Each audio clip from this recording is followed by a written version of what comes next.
प्रिय विद्यार्थियों, आज हम लोग प्रसिद्ध इल्बर्ट बिल कंट्रोवर्सी पर विचार करेंगे। इल्बर्ट बिल का विवाद क्या था? मेरे बच्चों, जब भारत से लॉर्ड लिटन ने इस्तीफ़ा देकर के इंग्लैंड के लिए चला गया, तो वहाँ पर नवनिर्वाचित प्रधानमंत्री ग्लैडस्टन ने 1880 में भारत का वायसराय बना करके जॉर्ज फ्रेडरिक सैमुअल रॉबिन्सन उर्फ लॉर्ड रिपन को भारत का वायसराय बनाकर भेजा, जिसने सन 1880 से 1884 तक 4 वर्षों तक भारत में शासन किया।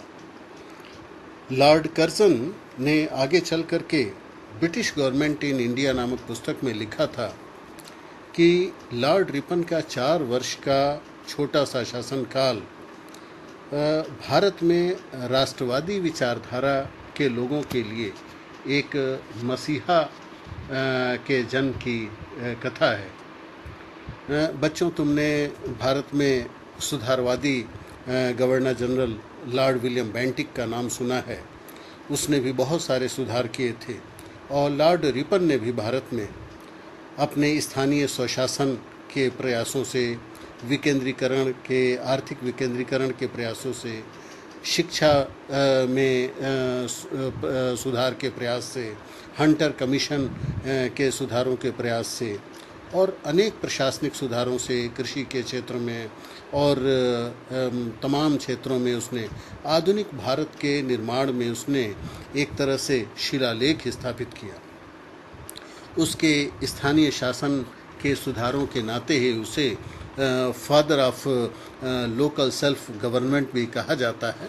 और बच्चों, तुम जानते हो कि उसने अपने तमाम सुधारों में जो 1881 के प्रस्ताव लाए, 1882 के प्रस्ताव लाए, और उसने जो है वो ये तुम जानते हो भारत में म्यूनिसिपल बोर्डों की जो संरचना थोड़ी बहुत आजकल तक चल रही है, जो आर्थिक विकेंद्रीकरण उसने लागू किया वो किसी न किसी रूप में आज भी है। शिक्षा के क्षेत्र में जो उसने सुधार किए थे, हंटर कमीशन को ला करके, वो भी एक बड़ा कदम था। और इसके अलावा उसने जो है वो बहुत सारे ऐसे सुधार के कार्य किए, तुम जानते हो। इसी सिलसिले में 1882 में लॉर्ड रिपन ने एक इल्बर्ट बिल भारत में पारित करवाया और यह एक बड़े विवाद का विषय बना।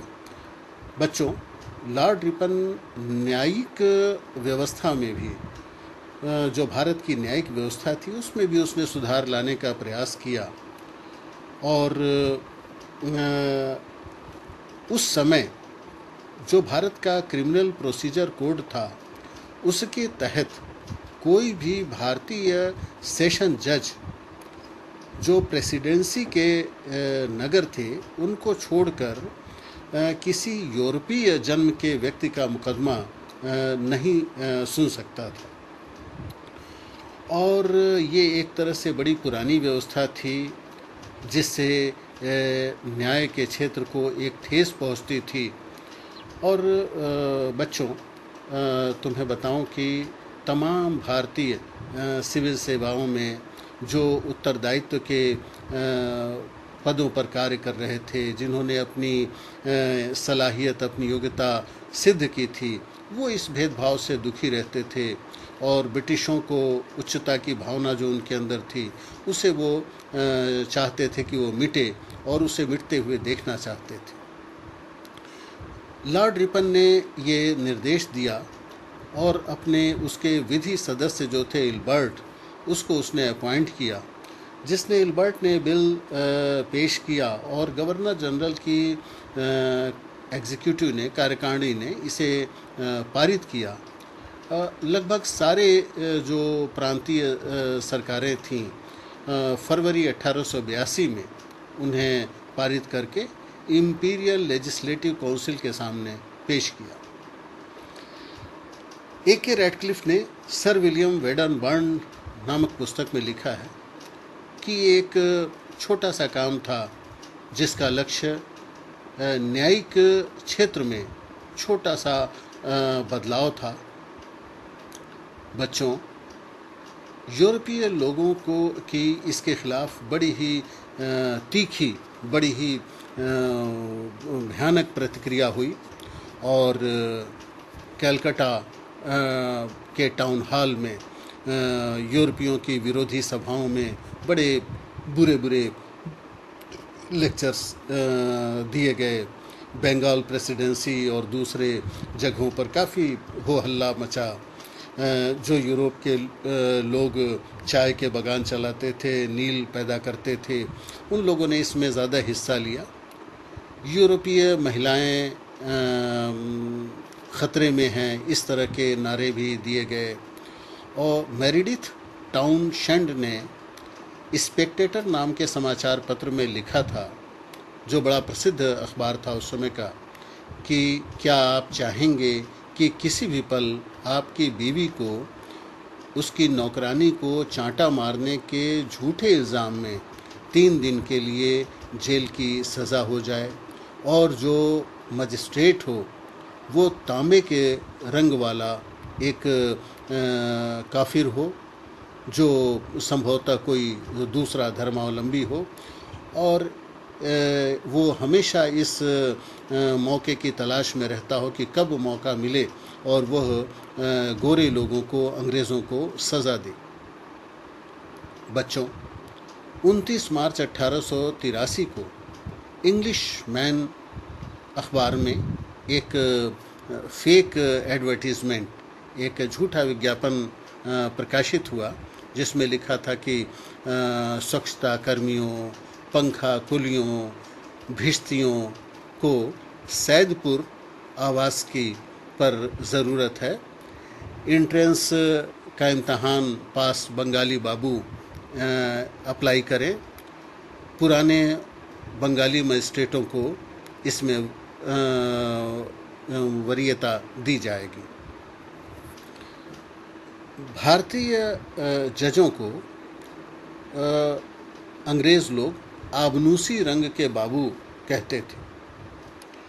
जो महिला समितियां थीं अंग्रेज़ों की, Anglo Indian and European defence association उन्होंने बनाया, जिसका नाम था Anglo Indian and European defence association. जो सरकारी कर्जे दिए जाते थे उन्हें छोड़ने के प्रस्ताव को कलकत्ता में जो है वो लोगों ने वो किया कि हम नहीं देंगे। और जब लॉर्ड रिपन शिमला से कलकत्ता लौटता है तो वहाँ की गलियों में जो चाय के बागान वाले थे और नील पैदा करने वाले थे, उन्होंने उसे बेइज्जत किया। यहाँ तक कि जब वो गोली चलाने के लिए आगे बढ़ा तो उसके किडनैप करने का, उसको अपहरित करने की कोशिश की गई। वो तो बच गया, लॉर्ड रिपन तो बच गया, लेकिन उसका बेटा पकड़ा गया। बच्चों, जनप्रतिनिधियों में जैसे लाल मोहन घोष थे, जो उदारतावादी थे और सुधार की बातें करते थे, उन्होंने गोरों के इस विरोध की बड़ी जो है निंदा की। कलकत्ता के टाउन हॉल में एक बहुत बड़ी सभा में उन्होंने कहा कि ये इकन्नी और अधन्नी के यूरोपियन न तो मछली ही हैं और न गोश्त कि उन्हें पचा लिया जाएगा। गृह अधिकारी लॉर्ड रिपन के विचारों पर कुछ दिन तक तो ठहरे रहे, लेकिन जब विरोध बहुत बढ़ा और ऐसा लगा कि यूरोपीय विद्रोह की दशा जो है वो काफ़ी गहरी हो सकती है, तो लॉर्ड रिपन ने लिखा कि बंगाल सरकार को यूरोपीय पुलिस फोर्स बहुत कम है, जो लगभग वहाँ पर मुश्किल से 60 या 70 की संख्या में थी, तो यहाँ पे दंगे हो सकते हैं और उसे फ़ौज की मदद लेनी पड़ेगी। यूरोपीय फ़ौजों को यूरोपियन के खिलाफ ही प्रयोग करने की एक गंभीर मौका सामने आ लगा। इसलिए बच्चों, इल्बर्ट बिल में संशोधन किया गया। यूरोपीय अपराधियों को, यानी जो यूरोपीय मूल के, यूरोपीय जन्म के लोग थे, उनका मुकदमा चलाने का भारतीय सेशन जजों को या ज़िला मजिस्ट्रेटों को ही दिया गया। यूरोपियंस को ये भी इजाज़त दी गई कि वो जूरी की भी मदद अपने मुकदमे में ले सकते। यही नहीं है, अगर उनके खिलाफ कोई बहुत ही कठोर सज़ा दी जाती है तो वो हाई कोर्ट में अपील भी कर सकते थे। इल्बर्ट बिल का ये जो विवाद है, ये बहुत दूर तक इसका अंजाम हुआ और ये बड़ा ही महत्वपूर्ण था।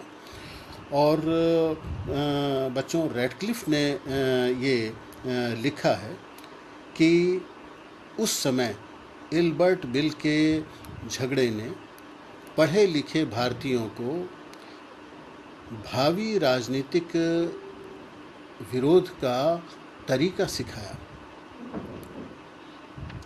ये एक नया अनुभव था।